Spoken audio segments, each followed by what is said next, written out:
je vous présente ma Ninja 650 ABS 2013. Nous sommes en mars et encore dehors, il y a plein de neige, mais c'est quand même bientôt qu'on va faire nos premières randonnées en moto. En attendant, je suis allé au Salon de la moto 2015 donc, et j'avais pour mission, je me donnais pour mission de regarder et de m'asseoir sur chacune des 7 modèles de moto que j'envisage comme deuxième moto. Car bien que ma Ninja soit vraiment une merveilleuse petite moto, elle a un certain nombre de défauts et j'envisagerais de la changer cet automne. Alors, le défaut le plus remarquable, c'est que la selle offre peu de soutien et peu de moelleux. Et donc, je compte éventuellement faire d'assez longues randonnées, d'assez longs voyages que je vais faire d'ailleurs dès cet été. Et je vais donc pouvoir vraiment voir si ma Ninja fait à ce point mal au cul, parce que après 200 km environ, en général, la fatigue commence à se faire ressentir. Et aussi, je dirais que sur la grande route, 4500 tours à 100 km/h, c'est bien, mais c'est quand même assez lassant à la longue si on fait 2 heures. Et donc, je me suis rendu au salon avec ma caméra Primex Replay HD, qui n'est pas faite pour ça. Vous remarquerez sans doute que la prise de vue n'est pas très bonne. Ici, dans mon sous-sol avec ma moto, j'étais bien calme, mais dans la cohue du salon, la main tremblait. C'était pas aussi facile. Donc, c'est pas hyper bien réussi. J'espère que ça sera quand même. Donc, la première moto, c'est la Yamaha FJ09, qui est la moins chère des 7, donc à 12 350 $. Je l'aurai avec les valises, selon le site du manufacturier. C'est une 847 cm3, 110 chevaux, un couple de 65 livres-pieds, et elle a un poids très réduit à 207 kg. Je ne sais pas si c'est avec ou sans les valises, et c'est un peu la petite moto phénomène comme la MT-09, n'est-ce pas? Offerte à très bas prix et extrêmement performante. Son empattement est assez restreint, 1440 mm. Elle aura donc j'imagine, un comportement assez sportif, c'est sa réputation. Le réservoir a 18 litres et donc une très bonne autonomie. Mais il y a quelque chose, il y a un hic, c'est la hauteur de sa selle qui fait 840 mm. Et toutes les motos, elles ont, on dirait, nécessairement un petit quelque chose qui les disqualifie. Et pour moi, la hauteur de la selle maximale devrait être de 820 mm, mais je me souviens pas d'avoir éprouvé tant de problèmes que ça parce que je me suis assis dessus au salon, mais à cause de mon filmage, j'imagine de mon stress, j'ai pas été assez attentif en fait au principal, c'est-à-dire comment on est assis sur la moto. Vient ensuite chez Suzuki la GSX 1250 SE. Qui est un 4 en ligne qui offre un prix imbattable par rapport à sa cylindrée, qui est la plus grosse des 7 que je considère. Elles ne fait que cependant que 95 chevaux, je pense. Et elle est la plus, en fait, son poids est assez considérable, 249 kg, et c'est le rapport puissance-poids le moins favorable de toutes les motos que je considère. et son allure, son apparence, je la trouve relativement fade. Son allure est moins au goût du jour et chez le concessionnaire, je la rejetais complètement. Ensuite, il y a la BMW F800 GT qui est, comme son nom l'indique, sa dénomination l'indique, une 798 cc, 90 chevaux, 63 livres-pieds de couple. Son poids est assez réduit à 213 kg. Je pense qu'elle n'a pas nécessairement un très bon ratio poids-puissance, car moi, je veux, tout en voulant une moto plus routière que la Ninja, je veux une moto qui soit encore agile et amusante. Je constate aussi que l'empattement de la moto est de 1514 mm, ce qui en fait certainement une moto stable, justement pour la grande route ou pour les voyages, mais pas nécessairement la moto la plus agile. Moi, je ne suis pas vraiment un pilote. C'est sûr, mes balades préférées, c'est dans les Laurentides, donc des routes très sinueuses, mais je ne suis pas nécessairement un as du guidon.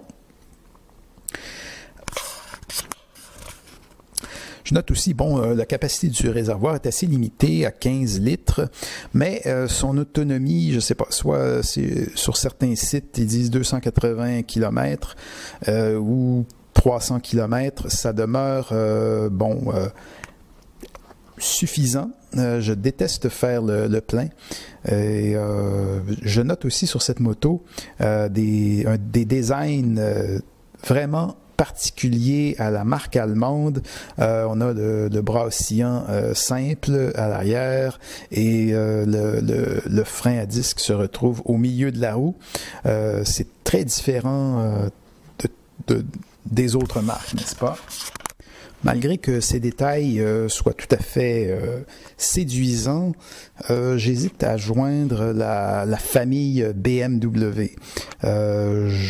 Pour moi, c'est la moto de grand-papa. Beaucoup de commentateurs disent qu'elle n'est pas excitante, mais bon, elle est plus performante que la Ninja. Elle fait le quart de mille plus rapidement et elle a plus de chevaux et de couple. Alors, j'imagine qu'elle doit être tout aussi performante et même plus. Mais il y a aussi l'image... je n'assume pas mes bientôt 50 ans et je veux une moto qui soit cool. Et il y a quelque chose pour moi chez cette moto qui manque d'attrait. La moto suivante, c'est donc la Tiger 800 XRX qui, elle, pour moi, est quand même une moto cool. 850 cm3, 95 chevaux, un couple de 58 livres-pieds. Son poids est assez réduit à 215 kg. Elle a un empattement assez considérable puisque c'est un trail routier de 1530 mm. Elle a une excellente autonomie de 350 km. Sa hauteur de selle, elle est correcte à 810 mm. Mais ça serait difficile d'opter pour la Tiger parce que la FJ09 est beaucoup moins chère parce que la Tiger c'est 13 799 puis là je sais même pas s'il y a les valises avec ça. Je pense que non. Donc comment choisir la Triumph dans ces conditions? La moto suivante, là, on est dans les 14 000 $. C'est toute une machine, c'est la plus puissante, avec 142 chevaux. C'est la Kawasaki ZX1000 MFF. Donc, c'est la grande sœur Ninja de ce que j'ai présentement. Il y a des bagages qui viennent avec et elle a un empattement assez restreint à 1445 mm, elle a une très bonne autonomie, sa hauteur de selle est très correcte, 822 mm. Cependant, elle n'offre pas vraiment plus, point de vue confort, que la Ninja 650. Donc, je vois, il n'y a pas de raison de payer pratiquement 2 fois plus cher pour une moto qui, au final, revient à peu près au même. Et ça, je trouve que c'est quand même assez con de la part de Ninja, de la part de Kawasaki, pardon. Un autre aspect aussi, c'est que c'est une moto de leader. Moi, je suis plutôt le genre à laisser passer les motards que je vois dans mon rétroviseur, hein, dans les routes sinueuses.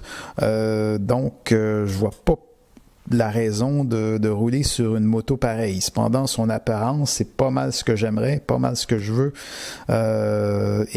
Donc, en fait de routière, qui a aussi une apparence très sportive. Un autre modèle chez Kawasaki qui serait beaucoup plus raisonnable, c'est la Kawasaki Versys. Donc, là, on touche les 15 000 $. Et c'est une 1043 cc, elle a 118 chevaux, 75 de couple, et son poids est de 249 kg. Donc, ça, c'est tout à fait, ça, c'est une routière. Je la trouve très, très belle. Ça, j'ai aucun problème avec son apparence. Cependant, encore là, la hauteur de selle est de 840 mm. Il y a comme un malin génie qui fait en sorte que toutes les motos, il y a comme un pépin qui se présente. On peut se demander aussi si c'est encore une moto vraiment agile, amusante pour les petites balades.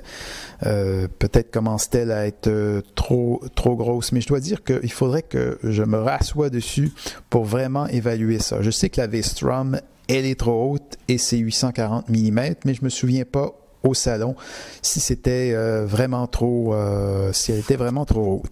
La moto suivante, donc à 15 000 $, elle aussi, donc la VFR 800. C'est une 800cc à 15 000 $, c'est quand même assez considérable. C'est le seul produit Honda qui pourrait me satisfaire. Elle a 104 chevaux, 55 livres-pieds de couple et a un poids étonnamment élevé pour une moto à l'allure aussi sportive, c'est-à-dire 239 kg. Son empattement est de 1460 mm et la capacité de son réservoir 21 litres, une autonomie surprenante de 370 km. La hauteur de selle est de 789 mm, donc très très bien. Cependant, la position pour une touring, en tout cas, est très sportive, même s'il y a un kit qui peut rehausser les guidons de 1 pouce. Donc là aussi, la VFR... elle n'est pas à considérer. Donc, en résumé, il va falloir que je vérifie à nouveau. Donc, il va falloir que je vérifie à nouveau la hauteur pour la FJ09 et je considérais, bon, alors la Yamaha, elle est très intéressante. La Triumph est peut-être un peu trop chère. La BMW, ça semblerait le choix le plus probable à cause de la hauteur de celle de la FJ09. Mais peut-être toutes mes hésitations vont être balayées au moment de les essayer, ce que je vais faire durant l'été. J'espère que cette vidéo vous a plu. Il y avait d'autres motos aussi, la Ducati Duavel et Hyper Strada, mais je ne roulerai pas en Ducati. Elles sont trop chères d'achat et d'entretien. Chez Aprilia, la Tuono, il n'y a pas de carénage, c'est pas une routière et il faut être un pilote pour rouler là-dessus. Pour ce qui est de la Caporonor, eh bien, elle était vraiment extrêmement haute. Donc, c'était Motard à lunettes, ma première vidéo. J'espère que ça vous a plu et j'espère aussi que je pourrai faire d'autres vidéos. À bientôt.